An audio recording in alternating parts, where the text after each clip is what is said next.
ሰማማ መርሱ አሁን ለትምህርትስ ምን ታደርጋለህ? እንዴ ኮሚሽን ይሳሉስ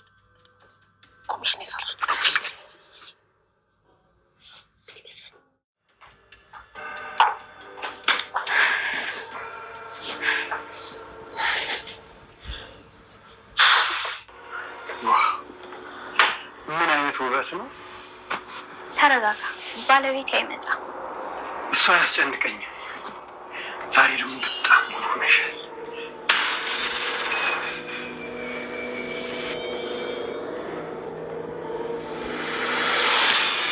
ይሆናል ነሽ እንጂ ነሽ። ከፍጥረታት ሁሉ በጣም ልዩ ነሽ። እኔ እንደዚህ አይነት ውበት አይቼ አላውቅም፣ በፊልምም በምንም።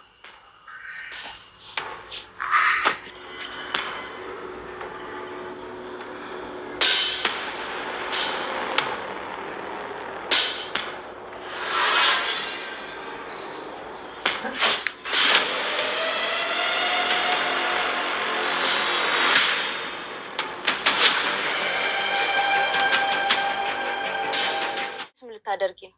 ሲጀመር በገዛ ቤቴ ለምንድን ነው እንደዚህ የምትጮይብኝ? እንደውም ቤቴን ለቀሽ ውጭልኝ። የታላቅ ጡረተኛ ሆነሽ የምትኖሪ ለምንድን ነው የምትጨቃጨቂ? ተረጋግሽ። ቀንም ደፋሽ አፍሪም ደግሞ ሀሳብ የለንም። እኛም እኮ እንጮሃለን። ሲጀመር እሷ አይደል እንደ ወንድ ሚስት ቤት የተገኘው? ሉላ በጣም ትልቅ አጣብቂኝ ውስጥ ገብታለች። ዛሬ እንግዲህ ነገሮችን ከዛሬ ነገ ብትል ምንም ሊፋታ ስላልቻለ ሰውየው ወይም ይሄ ጊስጣው ጠበቃ ሰውዬ እንግዲህ በመጨረሻ ቤቷ ቀጥረዋለች ማለት ነው። ሞገስ የለም ባልተቤቴ ስለሌለ አቶ ሎኒው ጋር ብላ ቀጥረዋለች። ከመቀጠርም ባለፈ እንግዲህ መቶ ክላሷ ገብቷል ማለት ነው። በር ቆርቆሮ አስገብተዋለች። ግን እሷ ደግሞ በሌላ በኩል የራሷን የሆነ ነገር አዘጋጅታ ነው የገባችው ቤተሰቦቻችን። እሱም እንግዲህ ዳጣና መርዞ ደላላውን ያው ኮሚሽን ይከፈልሃል ተብሎ ሁለታቸው ካልጋው ስር ተደብቀዋል። ምክንያቱም ቪዲዮ ለመቅረጽና እሱን ለማዋረድ እንዲሁም ደግሞ ሌላ ነገር ፈጥራለሁ ካለ እሪ ብለው ነገሩን ወደ ሌላ መስመር ለመውሰድ ያንን ቪዲዮ ይዘው እንግዲህ ወደ ህግም እንዲሁም በማስፈራሪያ መልኩ ለራሳቸውን ያሉትን ነገር ለመጠቀም ሞክረዋል ማለት ነው። በነገራችን ላይ እሱ ብቻ ሳይሆን እንግዲህ እንዴት እንደሚያደርጉት አላቅም እውነት ለመነጋገር። ግን ደግሞ ከውጭም የመጣ ሌላ ሰው አለ ይመስለኛል። ሞገስ ራሱ በቅርብ ርቀት እዙ ያለ ይመስለኛል። ቤተሰቦቻችን ያው አልሰማም፣ በእርግጥ የሚያውቀው ጉዳይ የለውም። ግን ሉላ ስትጨነቅ በጣም አብሮ እያሰበ ነበረ። ሉላ አብራ ስትጨነቅ ያኔ ስትጨነቅ ውስጧን ጭንቅ እንዳላት ነገሩ እሱ የሆነ ነገር እንዳለ ገብቶት ነበር ማለት ነው። ከቤት መጀመሪያ ስትሄድ እሷ ሌላ ስርፋ መሄድበታለች ብላው ነበር ከቤት የወጣችው ሉላ። ግን ሁኔታው ሲታሰብ ሌላ ስርፋ ከሆነ ትንሽ ነገሩ ከበድ ስለሚል እንግዲህ ለምን እኔ ጋር አይሆንም በሚል ምክንያት ከነዳጣ ጋር ተመካክረው ቤት እንዲመጣ አድርገውታል ማለት ነው። ዳጣና መርዞ ደላላው እንግዲህ ካልጋ ስር በአሸራው ወይም በዚህ ባንሶላው ተሸፍነው ከስር ነው የተኙት ማለት ነው። እሱም እንግዲህ ቪዲዮውን ለመቅረጽ እንዲመቻቸው ከዛም አልፎ ደግሞ በኋላ ሌላ አንጃ ግራንጃ አመጣለሁ ቢል የራሳቸውን እርምጃ ለመውሰድ ነው። ለመሆኑ እንደው መርዞ ደላላው አሁን ያገለግላል ብላችሁ ታስባላችሁ እንዴ? በጣም እኮ ነው የሚደነግጠው። ወሬ ነገሮችን ማቀነባበር አንዱን ታንዱ የደላላ ነገር አፎን ጣፋ ስለሆነ ነገሮችን እንትን ያደርጋል እንጂ እንደዚህ ምንም እንትን የሚል አይደለም። ደፋር ወይም የሆነ ነገር የሚወጣ ሰው አይደለም።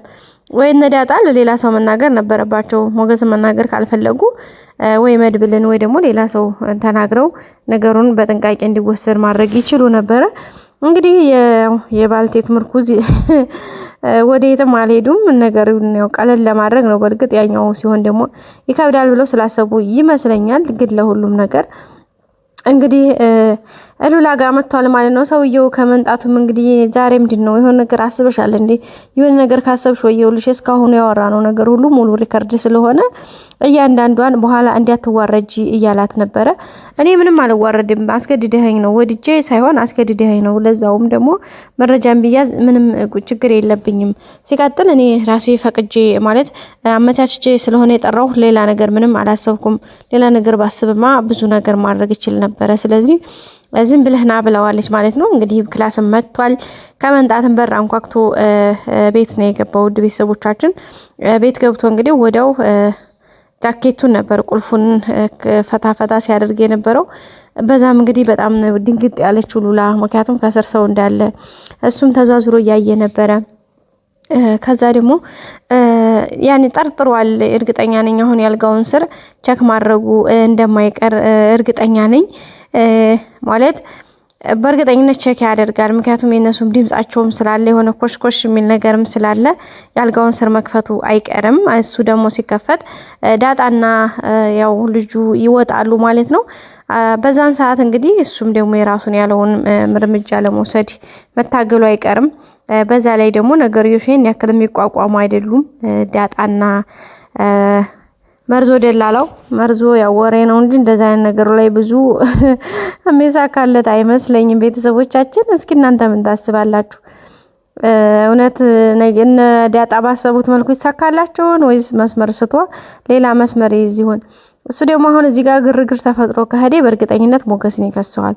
ሞገስ ተከሰሰ ማለት ደግሞ ሌላ ሪስክ ነው ማለት ነው። ያው የተፈራው ነገር አይቀርም ወይ ቀድማ ተናገረች ሉላ።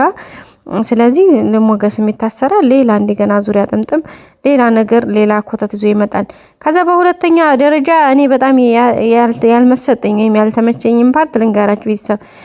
እንግዲህ መርዞ ደላላውን አሁን ለታ ማህሌት መታ አግኝተው እንግዲህ እነ ቅድስት ቤት ይዘኝ ሄዲ ብላው ነበርና እሷም ቅድስትን እንደምታጣብሰውና ከቅድስት ጋር እንትን እንዲሉ በዛ ላይ ደግሞ ቅድስት ተዳር እንደሌላት ምናምን እየተጠረቀለችለት ነበረ። ያው ለዳጣ ደውሎላት ዳጣ ሁሉን ነገር ስትነግረው ነው ነገሩን ተወት ያደረገው እንጂ በዛ ልክ ነበር እንትን ያሉት ማለት ነው ቤተሰቦቻችን። ግን አሁን ላይ በመጨረሻው ደንትና ዝና ይሄን ደላላውን አጥምዴሽ ካንቺ ጋር ማስሄድ አለብሽ፣ መከፈል ያለበት ነገር ከፍለሽ ከኛ ጋር እንዲመጣ እጅሽ ማስገባት አለብሽ ነው ያላትና እሱን ይሄንን ደላላውን እጃቸው ካስገቡት ደግሞ በጣም ከባድ ነው። አሁን በተለይ ሉላ ያለችበትን ነገር ስለሚናገር በጣም ከባድ ሪስክ ነው። አሁን ደግሞ ሉላ ጋር ሆነ ውሎ ማለት ነው እንግዲህ መርዞ ደላላው። ስለዚህ እሱ ነገር ትንሽ ውስብስብ ያለ ይመስላል። እንግዲህ እሱን ደግሞ በቀጣይ ልናይ የሚሆነው። ሌላው እንግዲህ መድብልና ምሳሌ ውጭ ላይ እየተዝናኑ ነበረ። ዘና ፈታ ያሉ እየተዝናኑ በነበረበት ሰዓት ላይ እንግዲህ ኬክና ኳስ ግዛልኝ ምናምን እያለች ምሳሌም እንግዲህ አጎቷን ፍቅሯን እየገለጸችለት አሪፍ ጊዜ እያሳለፉ ነበረ። ያው እንግዲህ በመጨረሻ ወደ ቤታቸው ሲመለሱ ማህሌትና ዝና በሚገርም ሁኔታ ሰፈር ውስጥ ዘው በመኪና እየተንቀሳቀሱ ነበረ ማለት ነው። እንግዲህ መድብል መኪናውን አይቶት ወዲያው እንደቆመ እንግዲህ ወይዘሮ ማህሌትን ምሳሌም ራሷ አይታታለች።